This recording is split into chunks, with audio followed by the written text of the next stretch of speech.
Whose world is this? Whose world is this one? You, me, we are gonna lift our voices and shift something. Whose world is this? Whose world is this one? You, me, we are gonna lift our... Welcome, everyone, to the fiction panel here at Black Literature versus the Climate Emergency. My name is Aya de Leon. I'm here at UC Berkeley African American Studies, and I've got my creative director hat on to introduce our moderator, and then I'll be jumping in a different hat as one of the panelists. So our moderator for today, Maya Lilly, is a film and TV producer and longtime environmental and climate activist. She holds a BA in environmental studies and an MA in environmental security, but moved to Hollywood back in 2003 to illuminate the environmental crisis via their big fat megaphone. She has worked with many of the movers and shakers in conscious cinema circles, but has been saddened by how slow the Hollywood film community has been to come to the climate conversation.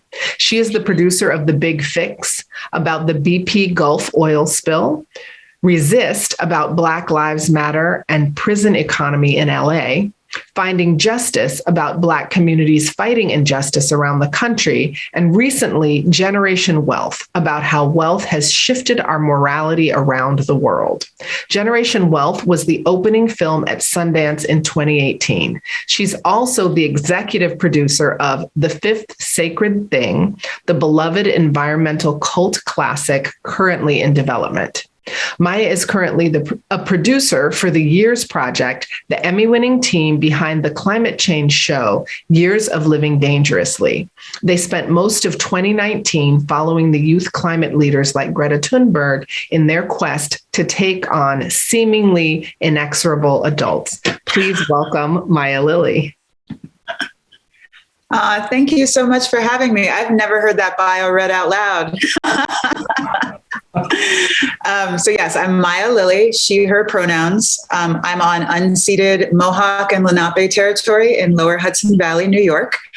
And basically how I sum up what you just said is I figure out how to make climate understandable to a huge general audience. And I'll be the moderator today. Just a quick prayers up for the people of Ukraine. And a thank you to Alicia and Aya for putting this together. As we talk, we can feel free to put questions in the chat as they occur to us if we don't want to interrupt. And today we're going to talk about the intersection of Black literature and the climate crisis, which I think at its heart is Black storytelling and the climate crisis. And so, you know, most of you are full-time writers. I'm not. So I'm widening that frame as need be with the questions. And I mean, all of us are resplendent in story mechanics, but let's speak from the heart, even if it's messy, off the cuff. Those are my favorite types of conversations, and feel free to tell stories. And I was thinking for the intros, we do something a little different. This is what I'm always trying to get people in front of the camera to do. If you can tell me your name and then your awakening to the climate crisis as if it was the back of a book cover. So action as much as possible, 30 seconds, just like the really interesting summary. Sure, I'll jump in. So my name is Tori Stevens. I am a network weaver and the creative manager for climate fiction at Grist magazine. I've been there for about 3 years.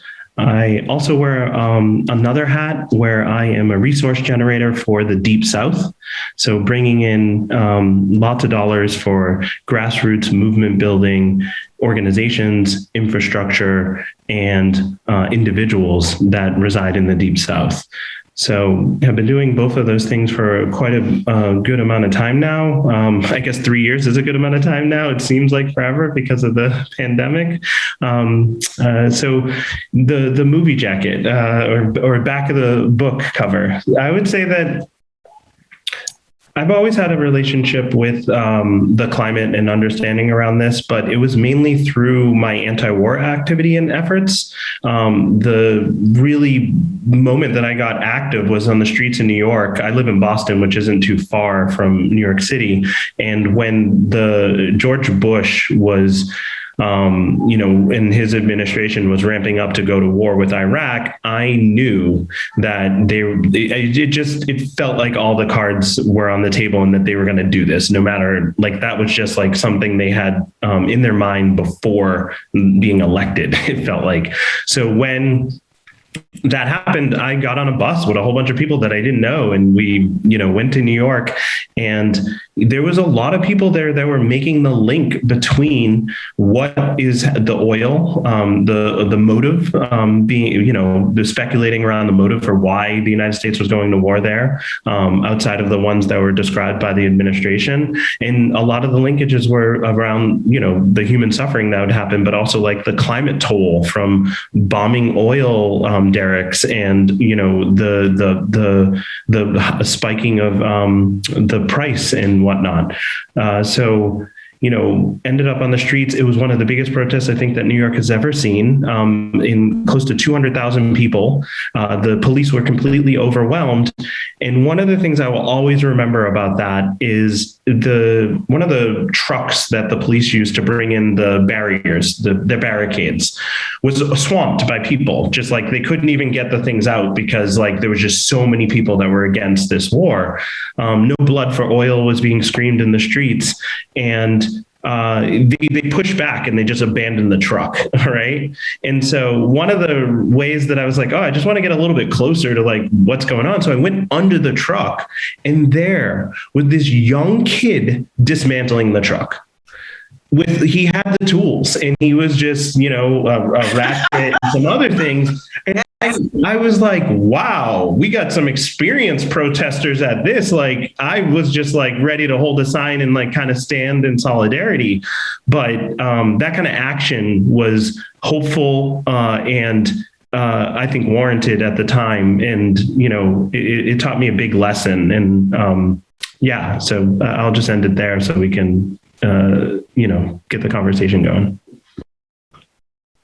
I love that image. Oh my God. So I'll credit you if at some point in one of my future novels, someone is dismantling a truck. My name is Aya de Leon. I direct the Poetry for the People program at UC Berkeley in the African American Studies Department, and I'm a climate novelist. I also work with the Black Hive, which is the climate formation of the movement for Black lives, working at the intersection of climate justice and racial justice. And I'll say for me, I was a lefty teenager involved in the anti-nuclear movement. I, as a young adult, did organizing in Black communities, and then kind of, starting in my 30s, was an artist activist working in, connection and solidarity and part of various different progressive movements. And my fiction has been a very intersectional progressive fiction, starting with the Justice Hustlers series, which was primarily about wealth redistribution. It's a sort of a sexy heist series, but heist is really just about people who have decided they're done waiting around for somebody else to create economic justice, and they're just going to steal stuff from corrupt corporate CEOs and give it to folks in the community who are on the edge, So it's a Robin Hood series. And I was working on that series in 2017 when Hurricane Maria hit Puerto Rico. And, I live in California.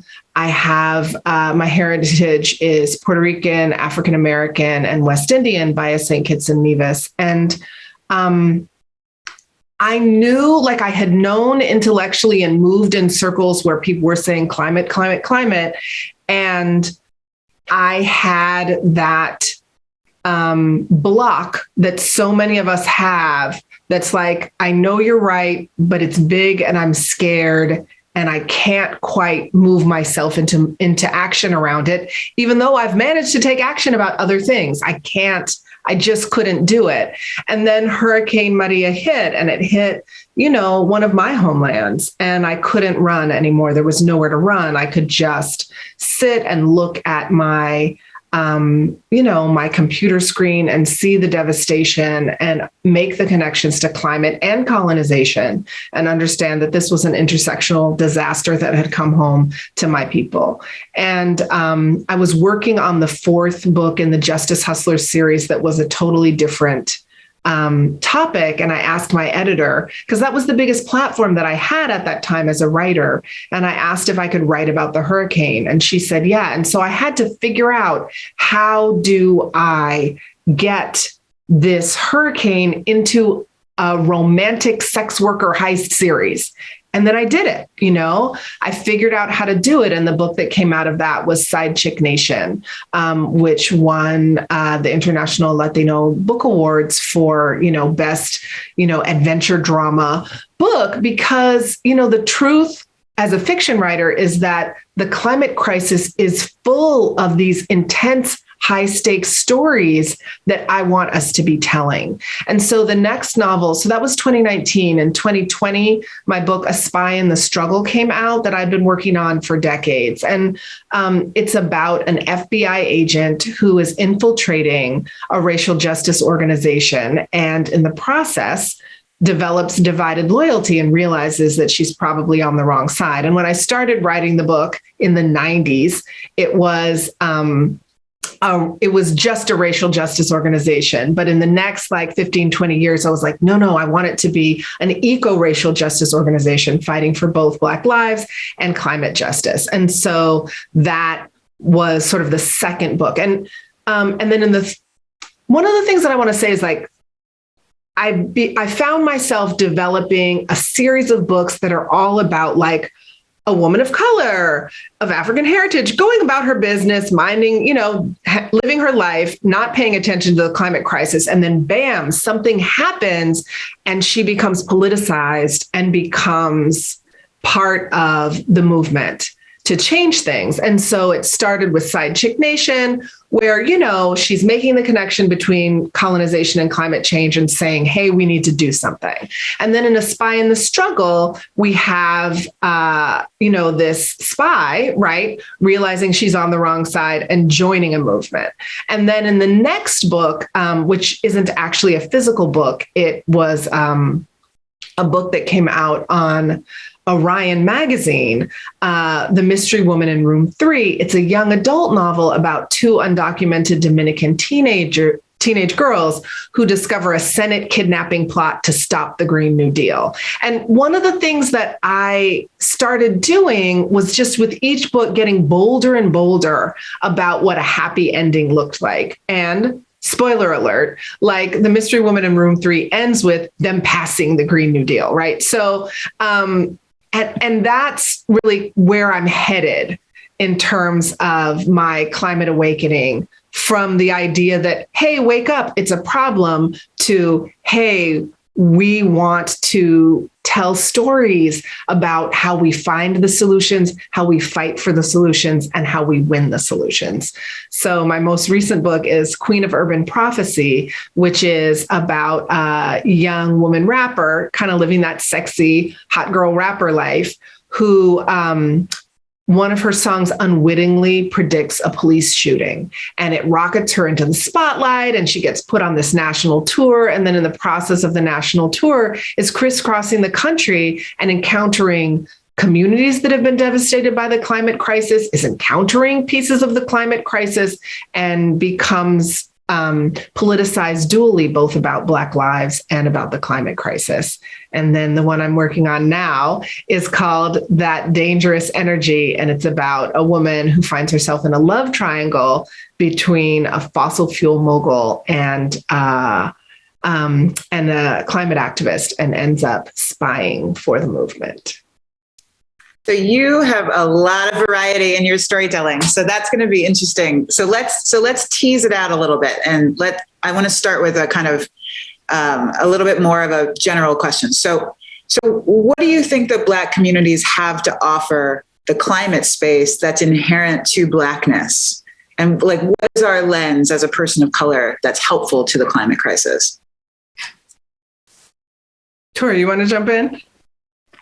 Sure. I mean, one of the things that I think of off the bat is just, and this is something that I just have observed, is that, you know, I was really, I guess struck is the word, by the characters that you're developing in your stories, right? So when I read or have, you know, it's a tough thing to be like, you know, I haven't read everything that's in climate fiction, but I really do see that there needs to be more Black and Brown and Indigenous stories in like frontline communities that, and I always say this, like with the Imagine 2200 contest. Like, I don't want just Black Lego people, like where you can just take the head and swap them off. Like, they have to be complex characters that actually feel like they're like, you know, they have like plastic on grandma's couch. Like they have barbecues, like how the characters that you're talking about seem real from the community. So I feel like a lot of Black and Brown folks just have like that authenticity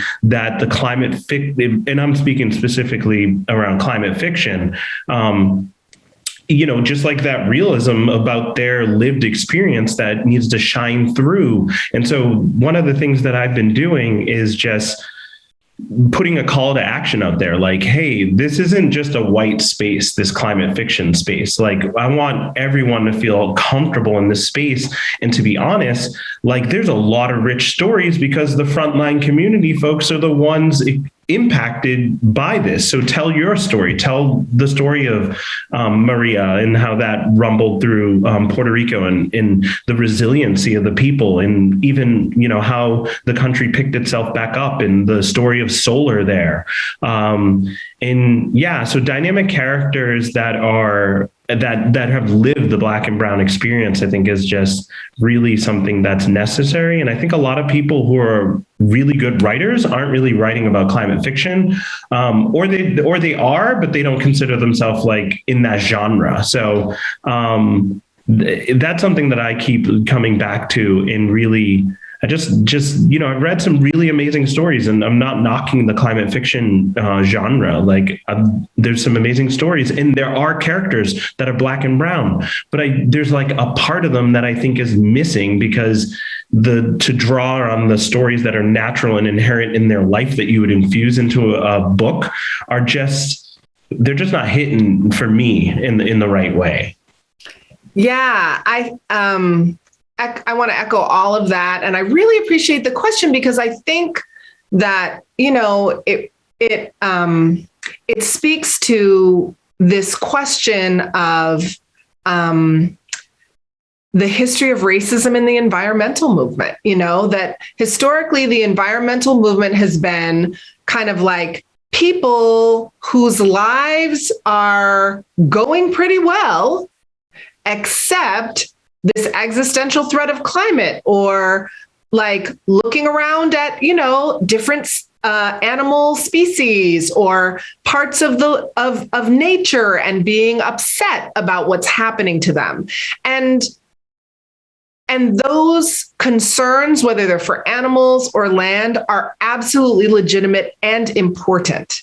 And for too many decades, the environmental movement was having that conversation in a universe where the harm of racism and classism and colonization wasn't happening, or wasn't a priority, or was like, yikes, too controversial to get into. So let's just talk about the environment, because that affects everybody. And I think that the critical thing that Black people and, you know, Indigenous people, other people of color, other people who are impacted by colonization bring to the conversation is the understanding that the same systems and infrastructure that is exploiting and damaging the earth has been exploiting and damaging the people, particularly Black and Indigenous people, but really people of the global South worldwide, from its inception through slavery, through the colonization of the Americas and the colonization of the globe. And The movement for Black Lives has this, says over and over again, we will not sacrifice Black lives or accept false solutions that perpetuate unjust social and economic institutions. Climate justice is racial justice.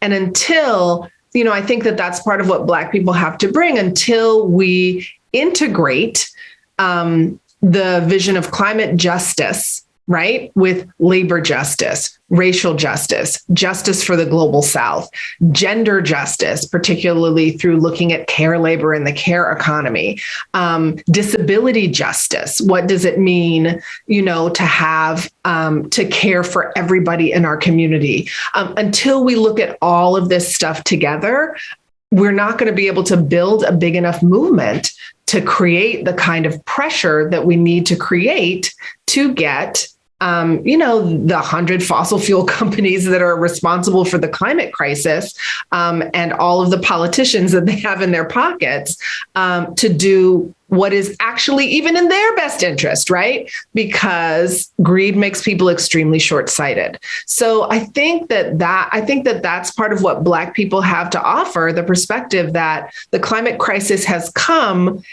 at the climate crisis, which poses a future threat to some people, has been a threat to us the whole time, and I think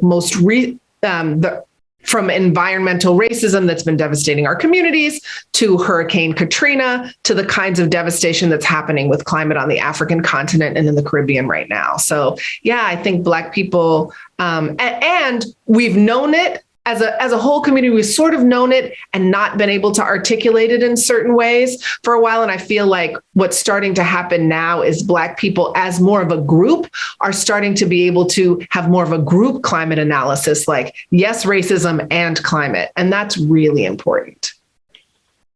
Yes. And that perfectly leads me to my exact next question, Aya, like you knew what I was going to ask. Which is, so we know that Black communities are on the front line of climate, and they're going to they already are bearing the biggest brunt of pollution and all the impacts of that. Climate is a racial justice problem. So, but for many outside of green spaces, the criticism is, so you want me to solve greenhouse gas emissions and you want me to solve racism, and one at the same time, go away. I'm gonna go make a sandwich. Like, so how do we make this intersection more pressing or understandable for people that are outside the movement? I mean, I think that's where the storytelling comes in, right? Because this whole, the story of climate is also the story of slavery and is also the story of, the unsuccessful genocide of Indigenous people. And I think that we have to tell it from the beginning, right? How it starts in the same place and then make the connections to where we are now. And Tamara Tolles O'Laughlin, who is just a fierce climate activist, I was recently on a call with her and she was saying how, in talking to Black people, a lot of times folks are like, climate, things are hard now. I don't have time to look at this. And she was pushing for this idea that things are hard now and more hard things are coming via climate. And we need to stand up now to those things in addition to what's hard, because otherwise things will just continue to get harder and harder because this stuff is all coming at us. And I think that's also why we have to stand together and support each other, because folks are very beleaguered with what's coming our way. But climate is a Black issue because our communities are on the front line worldwide. It's our issue. Yeah, hit first and hardest. Tori, did you want to answer that? Because I also have another question for you.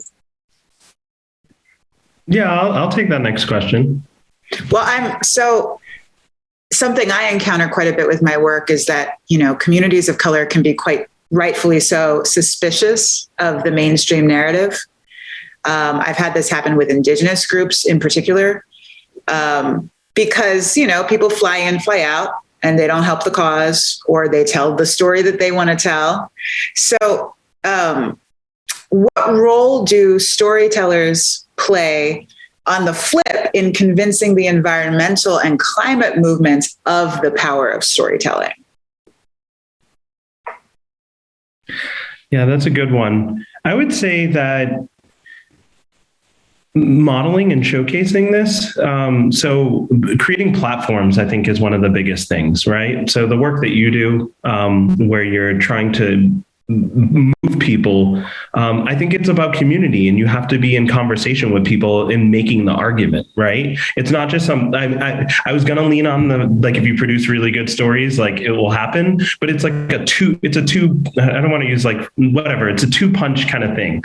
So there's one side of it where you just have to be really creating these amazing stories that have characters that are dynamic and rich and show up in intersectional ways, so that folks who are living that experience can kind of see themselves in the stories. And then, folks will gravitate to that, right? But at the same time, these kind of intellectual, academic, real world conversations that we're having, making and advancing the argument is also important. Just making the case for why storytelling is central. I used to be a fundraiser in my past life for about 10 years. And the biggest thing that I was rubbing up against in that world was that I was pushing folks to do emotional storytelling to, communicate the need in a community. However, what lots of nonprofits and politicians want to do is they want to lead with statistics, because the number, 1 million people, but it's hard for anyone to grasp that. Not anyone, but a good amount of people. They're just not moved by that big number. Yet, if you tell one story about Brenda who needs food for their child, it's emotionally resonant, right? So I always say with storytelling, it's the same way. There's been we've been trying to advance the narrative around that there is a climate crisis, that the Earth is warming, through statistics, through scientists, and through in America, just the way the culture is that stories really are the way we talk and trade at the water cooler or with our family. It's oh, what show are you watching? What book are you reading? Not how many parts per million is how many parts per million of carbon is there in the sky or whatnot. So it's really important to just tell really good stories that are intersectional, but then also be making the case that storytelling not that we have to disregard statistics, but it's we can't have just lean in on just the statistics alone will do that. Yeah, there's an argument that, one of the reasons we're so far behind the curve is because scientists have been telling the story, and God bless our scientists. Thank you for the work. But they also are cautious in terms, and so the urgency doesn't get across with the numbers. And we all know that people are moved by emotion as well as stats. And I don't want to come off as someone who's no disrespect to the scientists, really appreciate that community and what they've done to kind of advance our understanding of what's going on, but just trying to balance the argument that we also, stories motivate people too, and that, just want to make the argument that we need to lean in that direction. And the other part of this is that the stories that were being told for how long, right? So as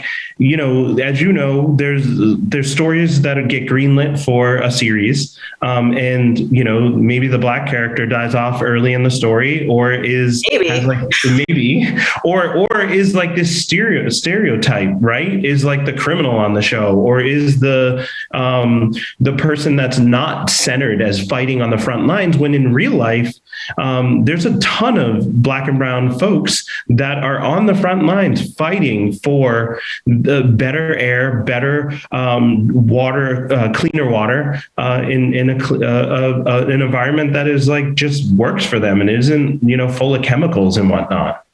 And I wanted jump in on that because I think that what you're saying is so critical. And the thing I want to add is, the science has until recently where it's like, no, 100% consensus. No, this has to get handled in the next very short period of time. The science has up until recently been saying in the future, right? In the future, there's going to be a problem.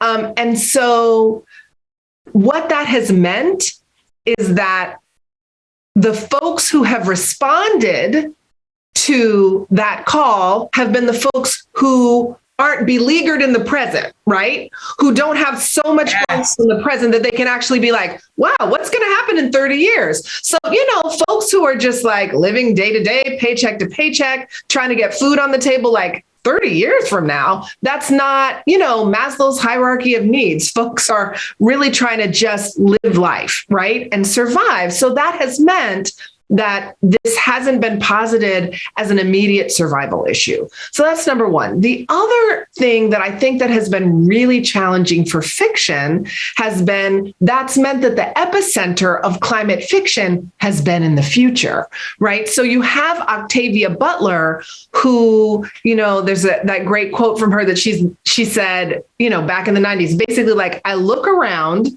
and I see what issues are being neglected in the present that are going to be a problem in the future. And I write about that. Right. And so, that has been the epicenter of climate fiction, has been future, has been, often dystopian. Right. And the idea that if we don't address these things now, everything will go terribly wrong. And then we have these stories that take place in a very compromised future. And so that's the other place that I really want to push back on. And first of all, just like we thanked the scientists, thank you, science fiction and fantasy writers. Thank you for, at this point, we're pushing 30 years of literature, right? Or more, where people are like, hey, about that climate, hey, about that future. Thank you. Thank you for holding this up and really being the cautionary tale, right? Many of these classic books are very much cautionary tales like, hey, y'all, if we don't handle this, things could get really, really bad. And thank you for all those cautionary tales. And for people who want to keep writing them, keep writing them. And for those of us who write contemporary realistic fiction that's in the here and now, like, we need to get on board, y'all. We need to be writing climate fiction about the here and now. And that's where I'm just obsessed, right? I'm obsessed with who's writing climate fiction about the here and now, and specifically climate fiction, not just environmental fiction. I love that people are writing environmental fiction about pollution and communities, resisting pollution. But as, Mary Heglar, the environmental activist, says, like, I don't care if you recycle. It's not like at this point, everybody could recycle. We could ride our bikes, we could go vegan, and the US military is still using so much fossil, like the carbon footprint of the US military is massive. Our whole infrastructure for how we do everything economically is carbon based. It is massive. Those consumer decisions are not going to avoid the climate crisis, and even dealing with the pollution in our communities, which absolutely needs to be part of a bigger initiative. It's not going to solve the problem. What we need to do is to fight for this big picture of climate justice that's about changing the entire energy and economic infrastructure in the world. That's what, it's come down to that. Maybe if we had all recycled in 1970, it would be fine now, but maybe not.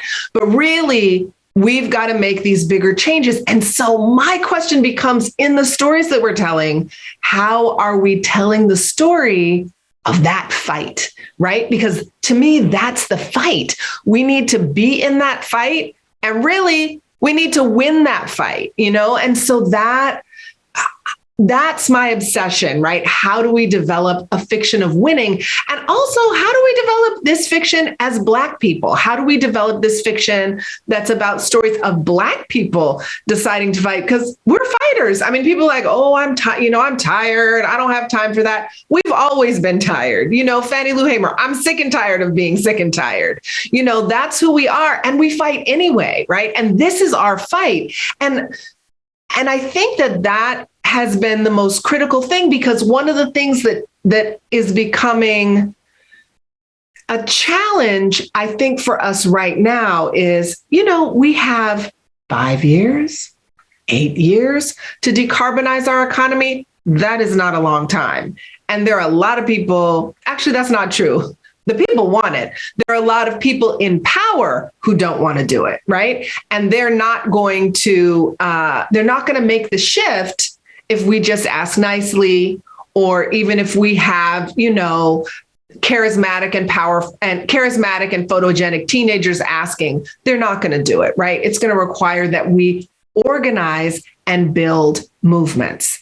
And that's the literature that I'm trying to write, and I'm trying to see who else is trying to write that literature about people who are part of this bigger movement, this bigger fight.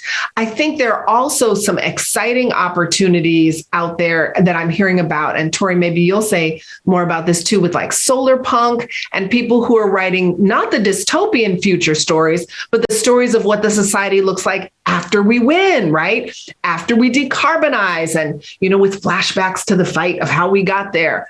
But that to me is my obsession.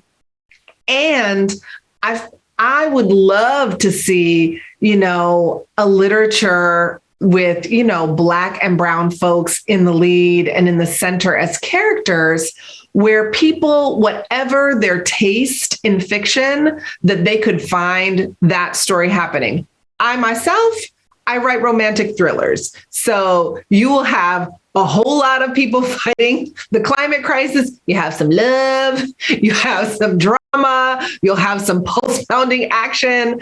I write, heist, I write spy, I write espionage. That's what I like to write. So, what you'll see from me is at least 1, 2, sometimes 3 a year of these stories that have those elements. But, okay, where are the people who are writing the mysteries, right? You've got powerful people doing shady things, killing folks off.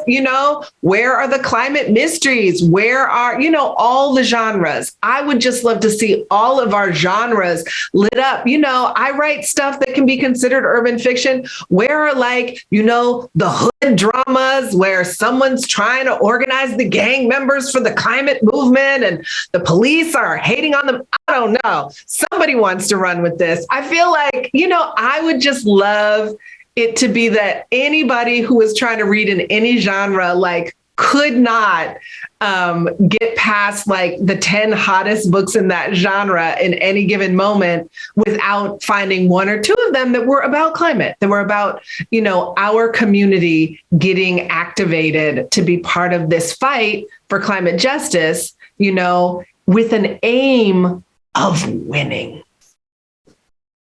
Yo, that's what's up.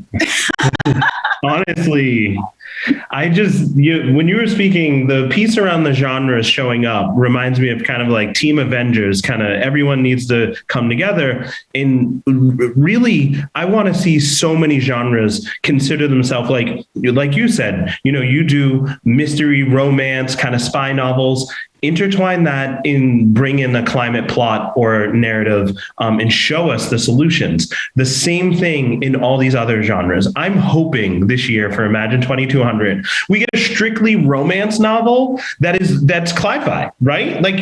I hope that one ends up, just because that just shows me that the word is getting out there, that more people are like, oh, all right, I already do this kind of writing. I just want to show up in this particular kind of manner so that I can contribute and do my part and not make it dystopian, like you said.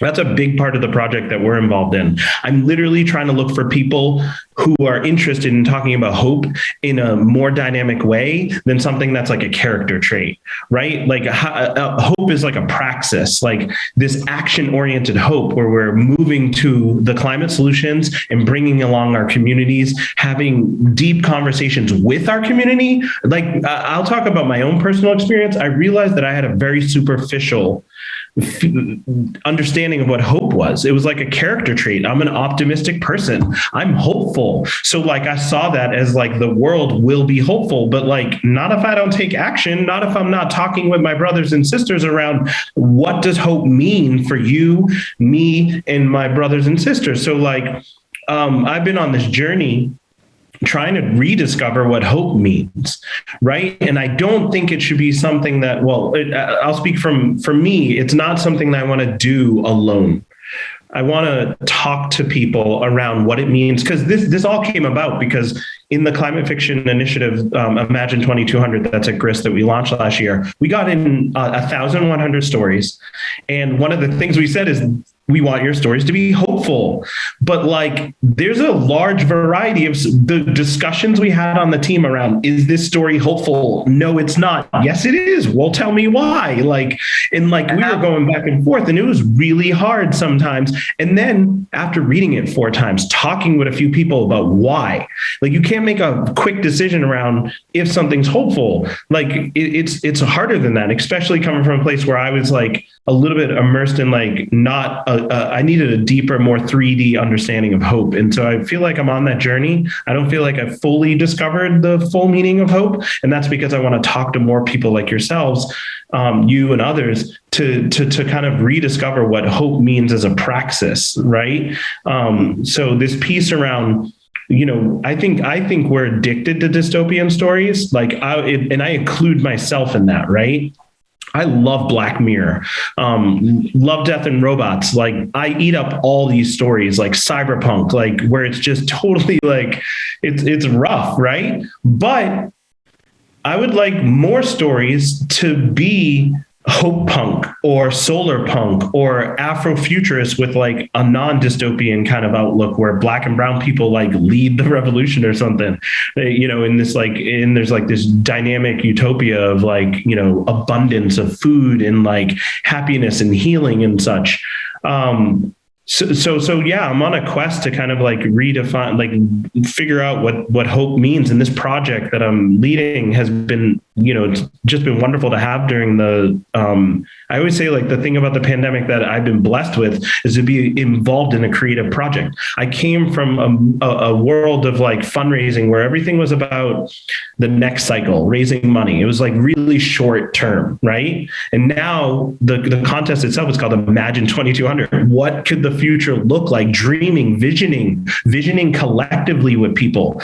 And talking about what hope means collectively, I think has been just, it's been like a treat to have something like that during a pandemic, in a moment of isolation, in a moment of like where it's not, a pandemic's obviously not hopeful. But there has been a lot of people coming together in this moment and seeing the world differently. And the last thing, I've been speaking for a bit on this question or comment, whatever.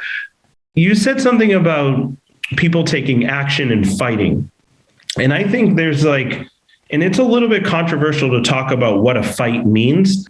I mean, I want to jump in and say, I think that this is a set of conversations we have to be in. And it has to do with what does it mean to develop a powerful movement? And one of the things that I have been looking at lately is these folks talking about the 3.5% rule. And that historically folks have studied different nonviolent movements, and they have found that any time a nonviolent movement has at least 3.5% of the population like really active and really involved in that movement, that it's always won. And that it doesn't take 100%, 99%. It doesn't even take 35%. It takes 3.5% of the people really activated and really like, bam, we are doing this. And I think that it's important also to think about nonviolence as a spectrum, right? A lot of people think about, what it is we want to do, what it is we want, and they're like, call your representative and vote. And I call, Barbara Lee is my representative. So I don't have to call her because she's like a radical Black woman who's always, introducing my dream legislation and voting the way that I would vote. So I don't have to call her, but I vote and I get people to vote, and that's great. But, that's like once a year, once every 4 years for certain, it's about organizing into an actual movement.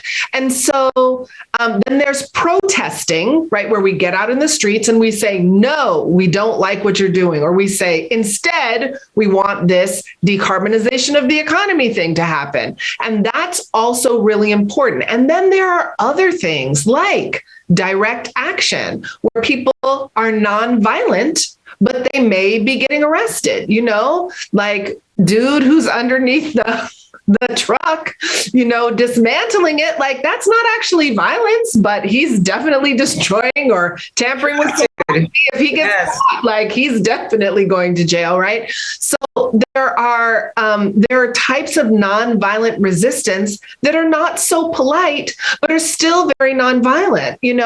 Then people are talking about strikes. Labor, the importance of labor being involved. If we're going to get what we need to get, there may need to be some really major strikes in particular sectors of the economy. There may need to be general strikes where people are just like, we'll shut it down.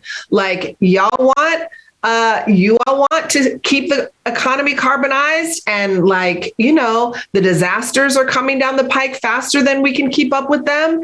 And, you want to completely sell out our future for the current profits. We will not participate. And in order for all of those things to happen and be effective, we need to be organized, which is one of the reasons, and I see like in my own fiction, the shift happening between speaking out, like the first book I wrote, like my character recycled, and I was like, this is urban fiction, right? Like, nobody's recycling in urban fiction. I'm like, she's going to recycle, so that was good. But by my fourth book, she's like being radicalized by a hurricane and speaking to people at a benefit, but now by my eighth book, like, some climate reparations are happening, and I don't, and the next books that I'm imagining are books where people are leading like huge movements where they're trying to shut things down if we don't get what it is that we need. Like that, those are the books that I'm sort of dreaming and imagining, to be coming out in the next few years. And I think that that's been something that's been critical to me. I appreciated what you said, Tori, about feeling isolated. I'm writing these novels, a little bit pathologically, like, it's a pandemic. Let me write. I write when I'm anxious. So I have a lot of books coming out. So I'm writing these books, but that's in some ways that's an isolated process. Yes, I'm an activist, right? I'm taking action, but organized action is much more effective.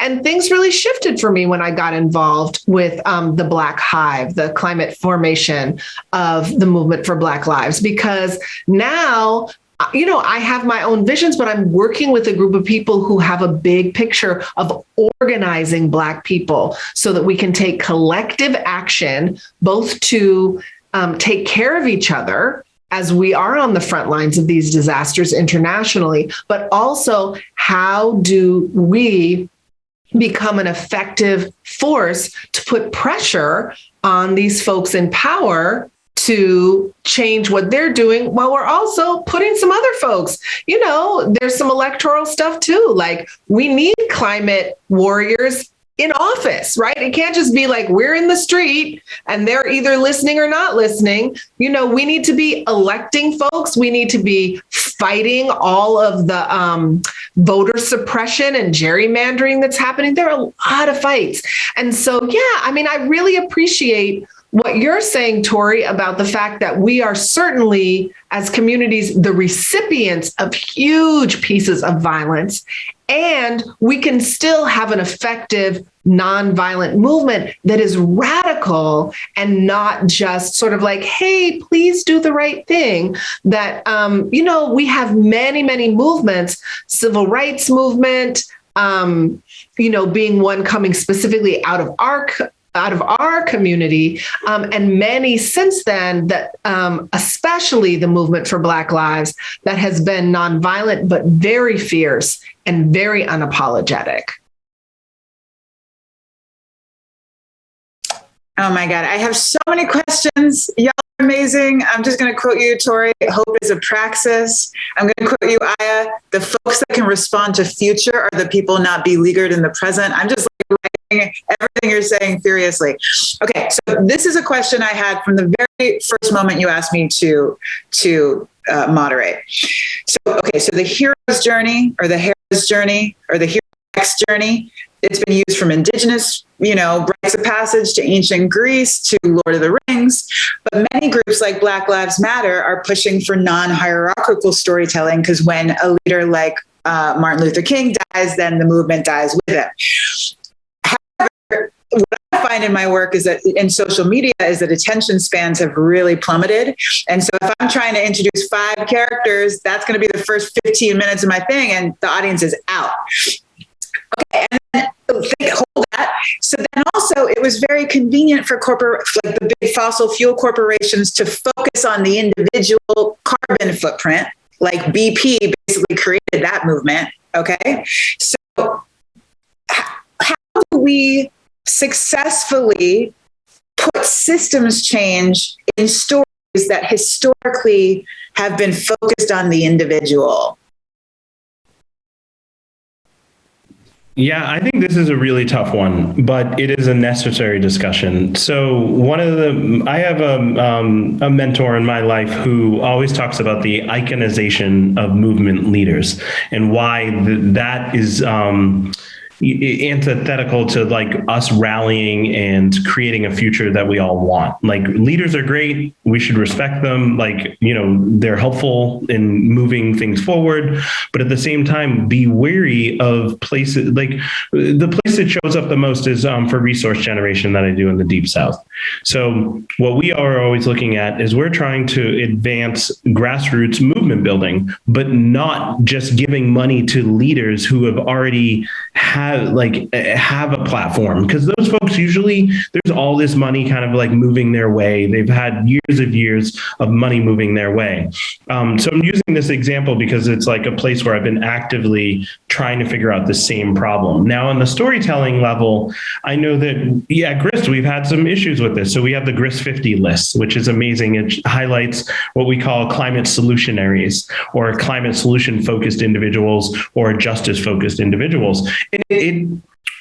So, for instance, we wanted to highlight the a movement, the Sunrise Movement, but instead we highlighted the leader of that movement. And so I've been, critical of that. But at the same time, I completely understand how that, people want to read about, it's just so ingrained in our society.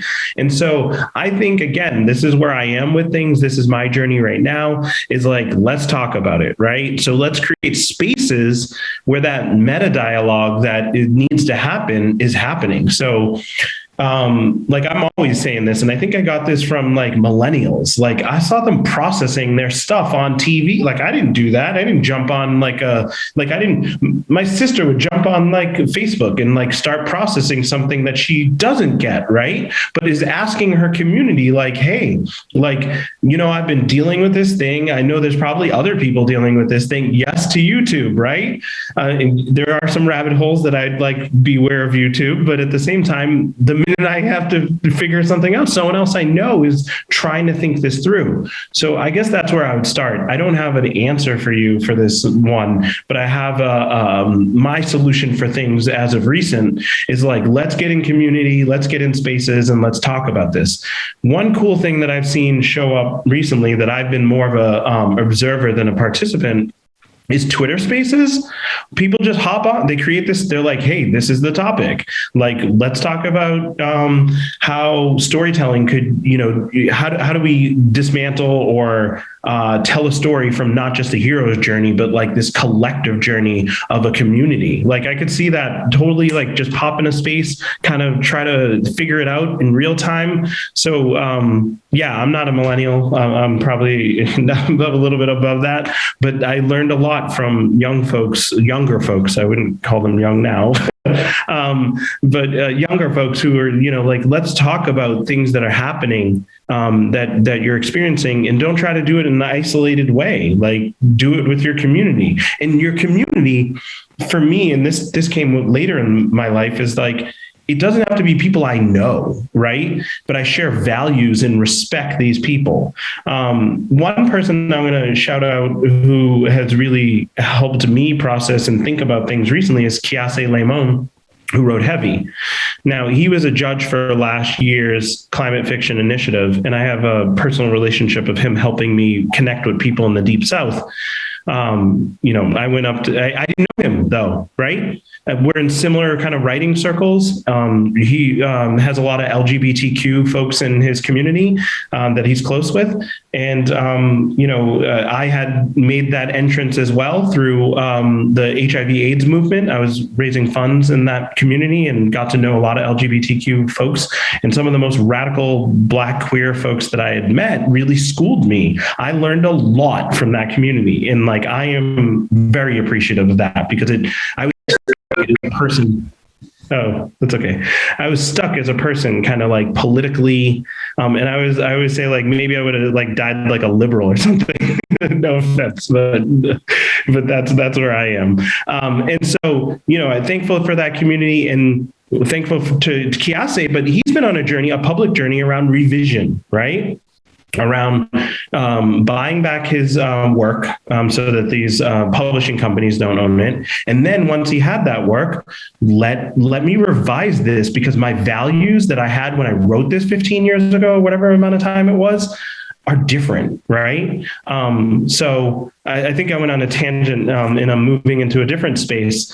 But the idea is that, like, talking with your community and having a place that you're not socially isolated, trying to think through some of these things is what's important. So I would just say, looking at this is a big problem, I think, in storytelling. And so let's talk about it. And maybe in like a year, or let's find the other people who have already talked about it. And I'll say I love, I use the hero's journey as a writer, right? I don't, it's not strictly, but I find it useful. But in terms of climate storytelling, when I think about the hero's journey, I like to zoom out to like this super meta perspective. And this is my kind of pitch to all of us about this. Using the hero's journey to think about the climate crisis. So, the hero's journey is kind of a boil down of stories that have been told in cultures all around the world. That's my understanding, right? And then it's been boiled down, and it's like Star Wars and Moana and all these really classic stories. That's the structure. And so my take on it is this: if cultures all around the world have simultaneously been telling this story, it's because this is actually our story as a species. And the story is that things get really, really bleak, and they look really hopeless, and people are ready to give up, and the team is turning on each other, and everyone is like, we can't go on. We're not going to be able to go on. We're not going to make it. And in that moment, people are ready to give up. And then there's a way that people realize that yes, there are external forces that are coming at them, but that the biggest obstacle is within. It's that we don't believe in ourselves.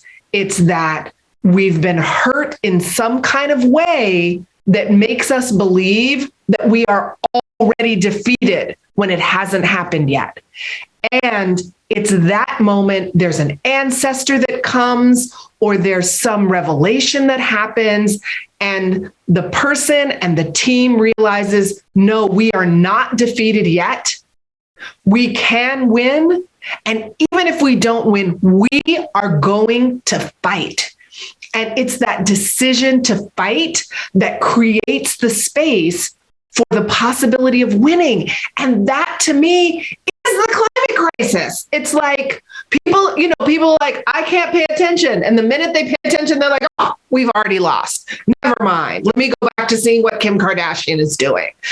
And so, but the truth is, we can win. The majority of the people in the world, A, don't benefit from the fossil fuel industry, B, are being damaged in the present, and those of us who aren't being damaged in the present will be damaged in the future. Nobody wants this. Nobody wants this horrible future. And so what do we need to do? We need to use the power that we have. And that is our power to organize, our power as laborers to be like, we're not going to continue to function in the ways that you're asking us to function. If people really do come together and fight, we can win.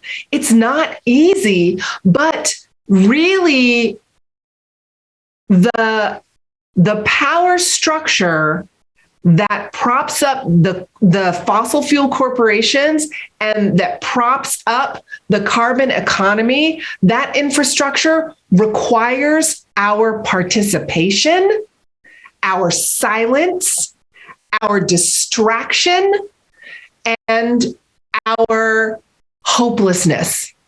And if we get hopeful, get organized, decide to fight, refuse to participate, and actually pay attention, let alone vote and protest and get involved in nonviolent direct action, we really can win.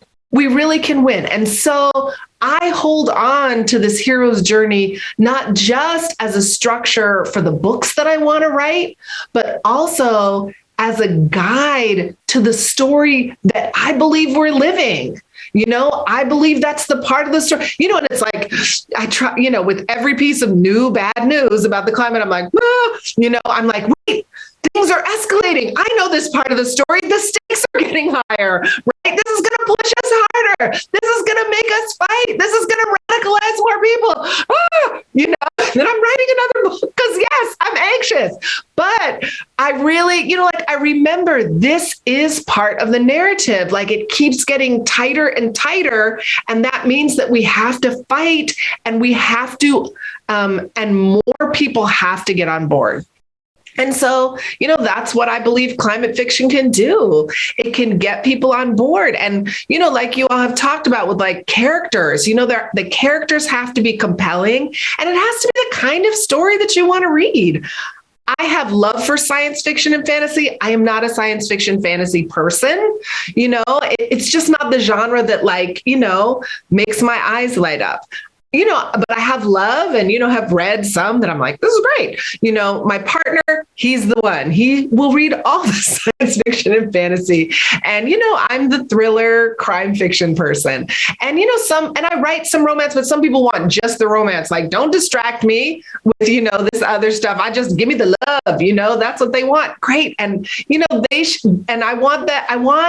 I want this climate story about how we fight and win just to be in all of it, because that's what I really think about the hero's journey. And I think for Black people, in terms of Afrofuturism, the part of the pushback had been, in science fiction and fantasy, just like you all said, the Black person dies in the first 5 minutes. Like if there's a Black person at all, these futures without Black people in them, we were demanding in science fiction and fantasy to create our own stories where we existed in the future. And I think that we're being called as Black people to more than that. We're now being called to be the heroes and save the future, not as individuals, but collectively for Black people to decide this is our fight, to get in it and to be those heroes on the journey. Aya for office and my fairy godmother, please. Okay, So with climate storytelling, we do have a purpose, right? So we want change in the world. However, it's on a timeline, right? So what will make things stick and fast? Is it the hero's journey that makes things stick as fast as humanly possible so that people walk away with it? I mean, I'm interested in hearing what you have to say, Tori, because you know, through Fix, you've looked at a lot of different angles, you know, in terms of what people are writing about climate stories and thinking about like, what are the stories you want to put out there? So, you know, what is it that does make stuff stick? What is it that you all perceive as being, you know, the thing that you want to put out there? Yeah, I mean, again, I'm going to lean on characters and characters that are intersectional, right? So you need to see yourself in the story to kind of like relate to it, and then maybe want to step up and be that hero, right? So if you don't feel like this is your story, you're going to check out, maybe not even finish it, and you're not going to get to the end, right? So that's one thing that we have as a kind of working theory, is that we just need stories that are that really are culturally authentic. We had an amazing story last year where it was a crime story, a mother-daughter duo, and they were in Malaysia. And I think that like culture can't just name drop, like in a story, when you want it to be good and really feel culturally authentic. It's not just like characters from Malaysia, they're brown, you know, like there's like this one moment, I wish I had it in front of me, but where they're describing the food, right? The daughter's actually, they're supposed to be there to kind of investigate something. And the daughter's eyes are like, she's hungry. They've been on like a boat for a little while, and they finally get to the area, and they're meeting with this restaurateur. And the daughter, instead of like keeping focused, is like oogling the food over there. And she's just like, you know, recanting like the food that's on the table. And I was like drooling from it. And I'm just like, yeah, that's the level of cultural specificity that I need and want and desire, so that someone feels comfortable and at home in the story and can see themselves.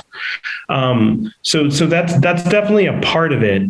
And then the other part of it, I'll kind of wear my other hat here. I'm not a journalist, so I should have said that from the beginning. I'm a network weaver. I'm a movement builder, and I'm a creative person managing this climate fiction initiative.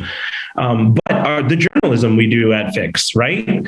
Instead of, so on the Grist side of things, so I work at Grist, but I work at, I'm a part of this program called Fix. We often say it's Grist's Solutions Lab. And so what do we do that's so different than what Grist does? Grist is focused on news. So like if Joe Biden fired the head of the EPA today, they would have to write on it because it's news. And like they just like the community, the folks that we're in touch with, our audience would want to know like what's going on. I need the update. We wouldn't write about it. We care about it. But what we write about are a variety of people that are focused on climate solutions. And we tell the hero's journey from like it's storytelling that we do, even though it's journalism, because it has like, it's steeped in fact and like the things that have happened with that particular person. But, for like, there was a fixer that had a relationship with her father who was a pastor who didn't believe in the climate crisis and that the globe was warming. But, this person did, and she's younger. And the story that we told was very much we didn't just talk about the solution that this person is bringing to the world and trying to advocate about. We also talked about their relationship with their father, as being an evangelical and like coming from that community and like really struggling. And that type of storytelling relates with other people who are feeling the same way. And so that's a a level of diversity that we're trying to employ and make sure that we're telling all the stories out there of folks that are focused on climate solutions. So I think we do this really well on a like kind of storytelling journalistic side of things. And then we're also attempting to do this on the fiction side, which we're only a year in. A lot of people are liking the story, so that is a good thing.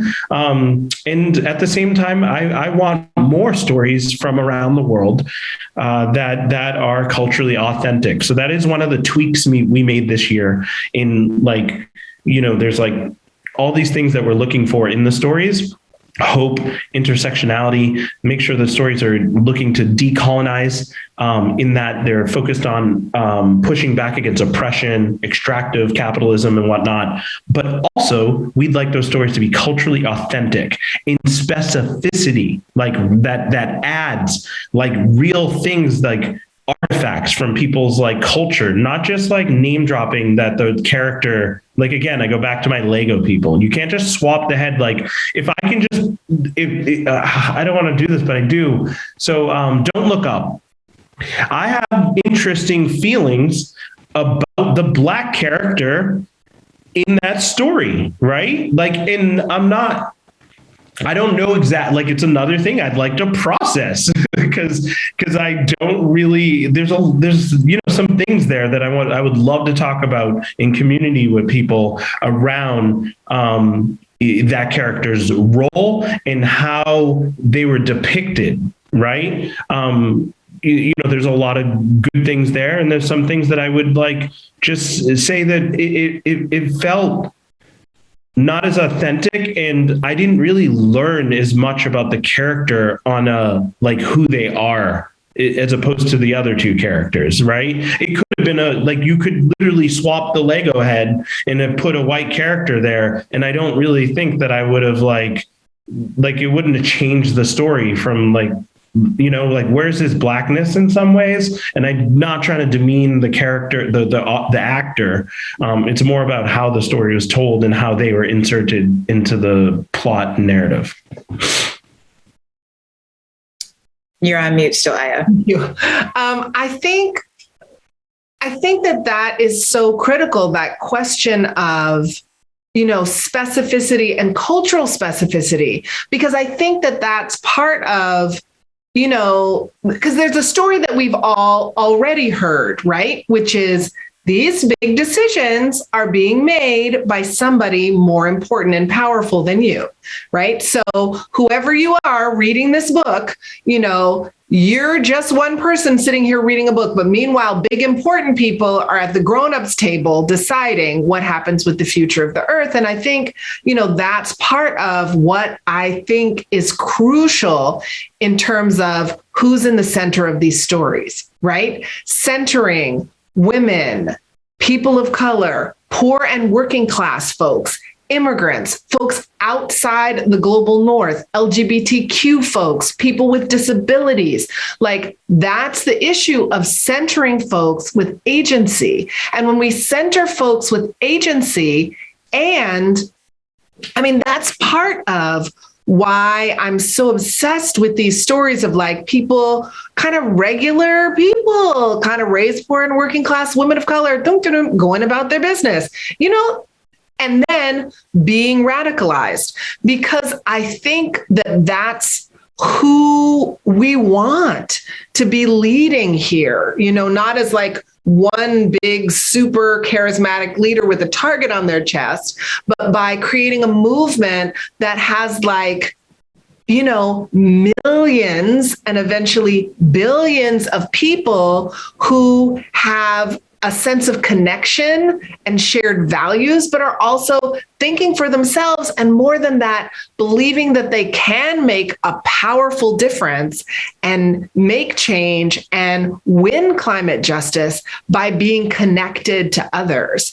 And I think, that is the challenge with heroes, right? We like to read about them, but then in our real lives, we're waiting for somebody else to do it, right? And so that's why it's so crucial to have this story of like ordinary folks making big contributions and ordinary folks making a big difference. And I think also within the literature, just the issue of classism in particular, climate change involves science. And like so many of us have trauma from school, right? You talk about science and we're like, and you give someone a like even lightweight sciencey article, we see one little piece of scientific notation and we're like, we can't read it.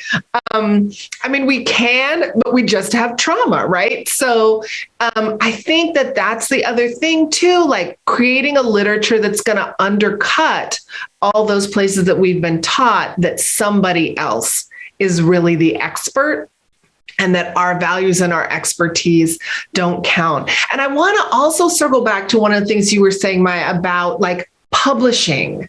So that's one of the challenges with fiction, right? This issue of publishing. I love what Fix is doing. And publishing is slow. Like we have a 5 to 8 year timeline, y'all. So that was one of the reasons, at the end of 2020, I started writing this Green New Deal book, right? I started writing it, I think right after the election. And I was determined that novel would be published during Biden's first year in office, right? Because I wanted it to be part of sort of the propaganda fight for the Green New Deal, and at this point, we've got a lot of other things going on, the pandemic, Build Back Better, like there's a lot going on. The Green New Deal is not the only way. It was one big idea in a particular moment, but I was like, I'm going to write a novel about it. Bam. So I did. And then it was like, okay, I've written a novel that, like, what am I going to do with this? Like I had a YA publisher, but like, my Green New Deal novel coming out in 2023, like that doesn't even make sense. Like this is a current thing. So I hustled around town and pitched everybody that I could get a hold of. And Orion magazine finally, they came through, they were juiced, they published it. It was great, and so different, it's being used in different schools and stuff, but it was free online because for me, this is propaganda, in the best use of the word. This is about, we have a vision for the kind of world we want. We want people to get activated. And so we want them to have access to stories that are about that. So, one thing that's been great for me has been writing for a genre publisher. I write for Kensington Books. They have me writing a book a year. So, we keep it moving. And that's been good. But, I have to say my biggest vision in all of this would be to create some kind of partnership whereby we returned to some of those pulp fiction timelines. And for people who don't know that history, like way back in the day, like, in the first half of the 20th century, there would be these sort of lurid, quickly written novels, with like lots of typos that were, pretty formulaic, but they were like dramatic and they got a big popular reading audience. They were cheap. They were cheap to buy. They were cheap to produce, and they were not. Nobody was archiving them, right? You read it, you had the experience, and you're like, thanks. And then literally, they would give back the book, and those books would be like melted down or pulped into new books, right? They were not going to survive as they were not going to survive as artifacts of that moment. They were not, expected to have a longer lifespan. And I'm excited about that possibility for some kind of like, very popular genre-based climate fiction. Like and we don't need like for many readers who have access to the technology, we don't need no paper books that big old trucks are driving around the country, creating carbon emissions. Like in some parts of the world, people don't have Kindles and iPhones and Androids and personal computers, but people in the United States do. There's no reason that these books could not be coming out on short 6-month timelines. And that would also allow us politically, right? whatever's happening now politically could be very, very urgent and written into the storylines of the characters before those things actually change. And I found that writing for Kensington, like I'm getting stuff in, 3-4 months before the book comes out, I'm able to get in little details that have to do with what's happening politically now. And my dream would be to work with a publisher so that we could have that kind of really compelling, can't put it down page turner that's about this climate fight that has, all kinds of little, sexy, dramatic things going on that have to do with climate and that have to do with this narrative of like, how do we get people involved? How do we get people to see themselves as part of the solution? How, the billionaire, not as love interest, but as bad guy, how do we change some of these tropes so that we have an expectation that the folks behind the climate crisis are the folks that we're fighting, and that the ordinary people who, in a set of books were just in the background scrubbing the floor are now the heroes. Like, to me, that's what I'm trying to upset here, both in terms of the intersectional stuff around fighting oppression, but also this bigger vision of creating a literature of fighting and winning. And accessibility. I love that. This idea, or at least what you were speaking on around pulp fiction and bringing that back and infusing that in a climate fiction way, is something that I've been taught, like not in big circles or whatever, but with my team, and in no way, I guess when you're in this space, you have to think about the stories that you got. So I've done a lot of thinking around the collection that we published, right? And I love the stories that we got. But if you look at the stories, I think they're very art house kind of type stories. Like they're almost like masterpieces, right? And I'm not knocking that in any way, but I would love to. There's two things that I have to say is for one, I wish I could have published more stories. Out of 1,100 stories, we had close to, I would say, 150 that were excellent stories that probably in their own right could have been number 20, number 22, but we just don't have that level on our team to be able to edit them, publish them, market them, all that. So maybe that's something we do in the future, because this cadence piece, because there was a lot more stories. I believe by publishing more of the stories, there's more for, if you can't find a story that you like, there is one for you out of this collection of if we published, because there was so many good ones. And there were some pulp ones that I loved, right? I'm not saying I don't love the one, it took me a while to understand, I was oh, these are complex stories in a different way, the ones that actually won. And I get why they were selected, but they're definitely in the more art house vein that is you could see it at as opposed to the big blockbuster, it would be the kind of cool old school theater that's it has the old popcorn machine and just this, everything is just right in that kind of way.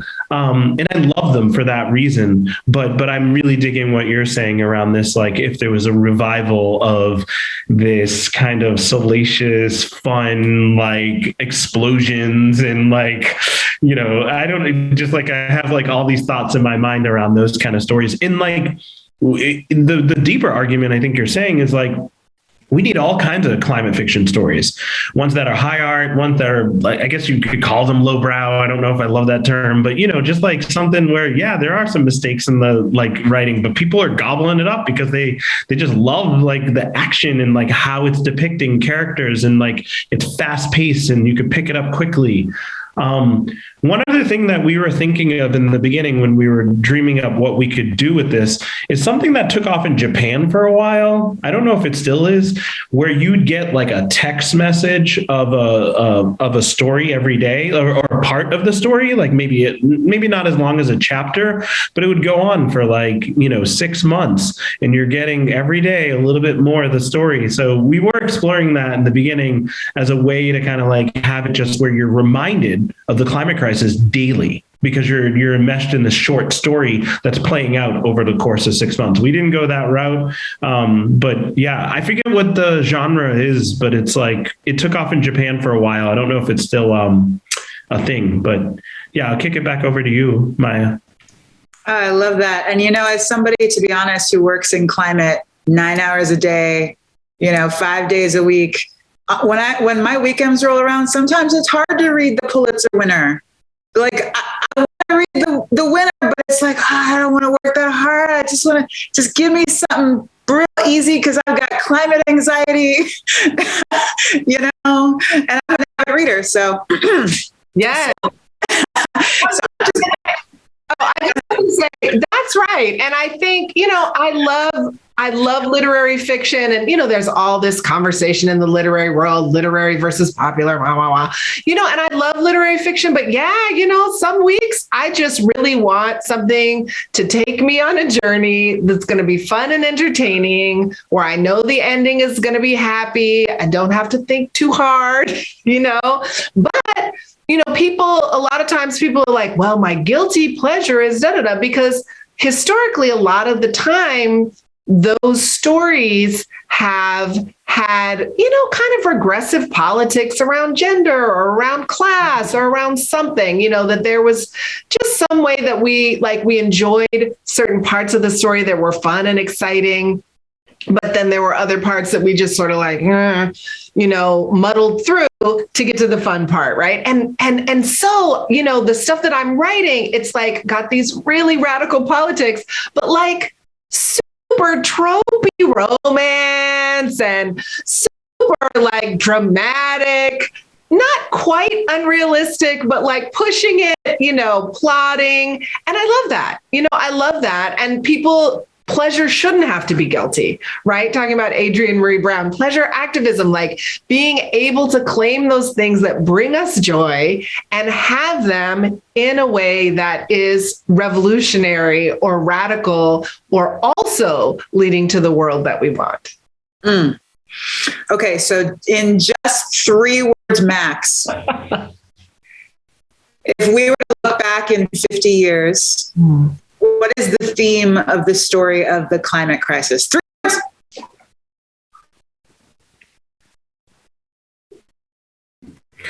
Hope is a praxis. Nice. 4 words, but yes. I'm trying to edit out that 4th word. I'm like, I got 4.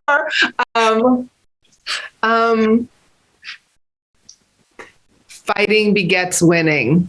Hey. I would say symbiosis with ecosystems. Mm-hmm. And what is your favorite thing about this planet that is worth saving? The diversity, from biodiversity to the diversity of our cultures and people to just the stories we tell and the richness of the diversity that this planet has, that is sprung from this space.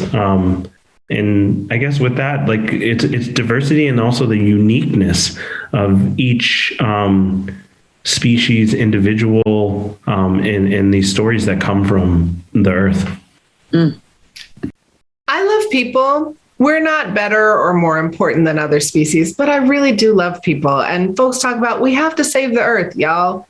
The earth will be here. It's really like the people. And some of the species will make it. But people, we're the ones that won't make it, if we don't decarbonize our economy.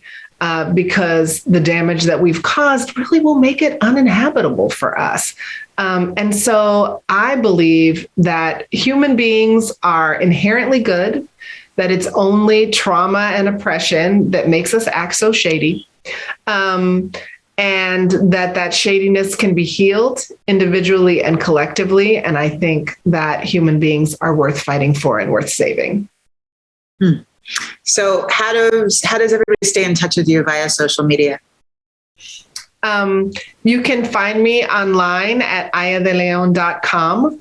And on Twitter, I'm at Aya de Leon. On Instagram and occasionally on Facebook, I'm at Aya de Leon Writes with an S on the end. Perfect. What about you, Tori?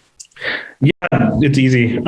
You can find me at two spaces. One is on Twitter, which is just at Tori Stevens, and that's Stevens with a PH, not a V, and an S on the end. And you can find my work and what I'm doing over at grist.org. You can head over to the site section that has like fix the words and the program fix. And, you know, sometimes I write there. I'm not a big writer for like all the things that are happening. I'm more of a person who advocates and brings people together. But occasionally you'll find my work there. And I'm at Gung Ho Eco on all platforms, and the sun is out. Yes. So thank you, everybody.